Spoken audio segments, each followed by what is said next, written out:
we start again.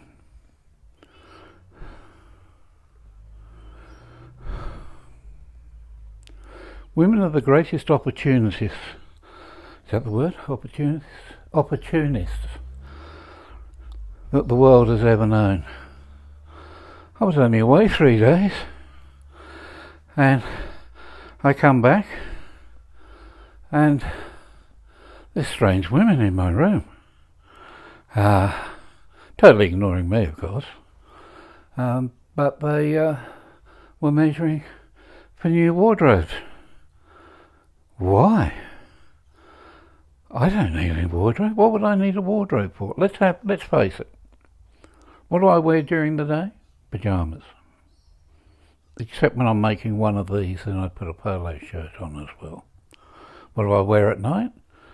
Pyjamas. What do I get dressed up in on the weekend? Could be pyjamas. So why on earth do I need a bigger wardrobe? But having been on this planet a long time and know how women operate, you can tell that there is an ulterior motive. I think my wife's going to be clearing out the wardrobes in her bedroom, chucking it into this one here, and then getting her summer stock into her wardrobe next door. I just don't trust women, never have. They, somebody once asked me what was the formula for a successful marriage, because I've been married 53 years now. And it's quite obvious. Fellows, take note. This is for you, not for those other ones that used to wear skirts and now don't. They wear trousers with zips up the front and look like fellows in drag. So this is for the real men. The secret of a long marriage is... I've forgotten. Oh, it's getting worse. The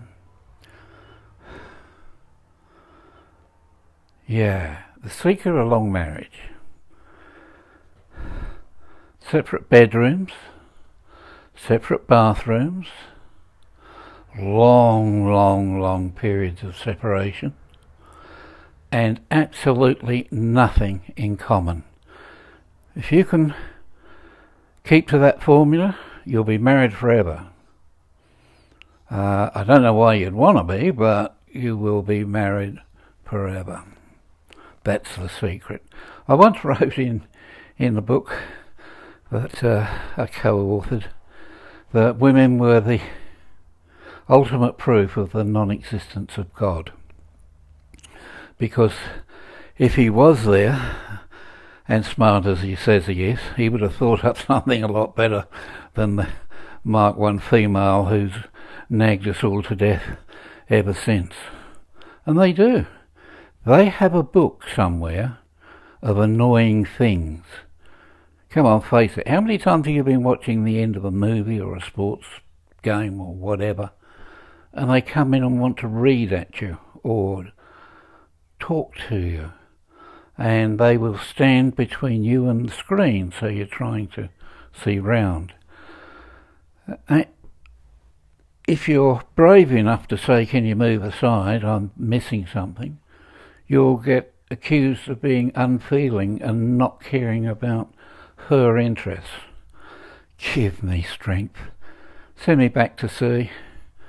A ship with no females. That would be nice. Mainly, I've only ever seen it successful once. I had a friend, very close friend.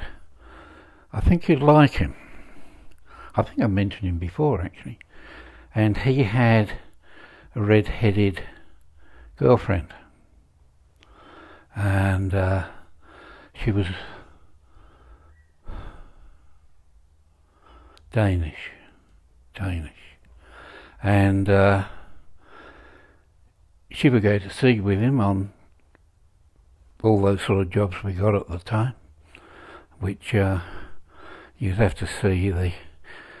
I'll try and put up the dust cover of the back of the book, and I'll have to do that separately, and then you can see what we were up to in more detail.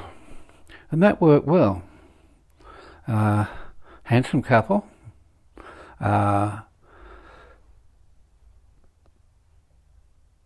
Both, well, Red was more clever than my friend, actually, but put it this way, she was worth it. And those two dancing in the long gallery at Raffles Hotel in Singapore could stop the conversation. So I'm told. I mean, nothing to do with me, really. Red died, unfortunately, and it set things back quite a way. Anyway, just to finish off what I'm saying about women today, because I've been told to keep it very short, non-political, and I was even told to try and be funny. I'm not quite sure how you do that. Do you tell jokes?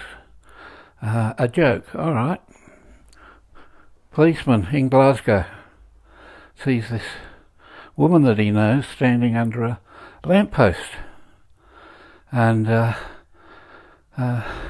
it's night, and she's got a skirt tucked under her chin, and she's eating fish and chips. And he goes over and he says, "Hey, Millie," I can't do a Scottish accent, you can't stand around like that, you'll catch a death of cold. Now put your skirt down." And she looked at him and said, "Oh, has the wee sailor gone?" No? Oh, I was never very good at jokes. Anyway, that's women. Martyrs, professional martyrs. They will do everything to make it look as if you are totally in the wrong at all times. And let's face it, we know that they are very self-centered, very determined, would make great dictators. Well, in fact, they do make great dictators. But what would we do without them? That's the burning question. I wish I was 18 again. Have fun.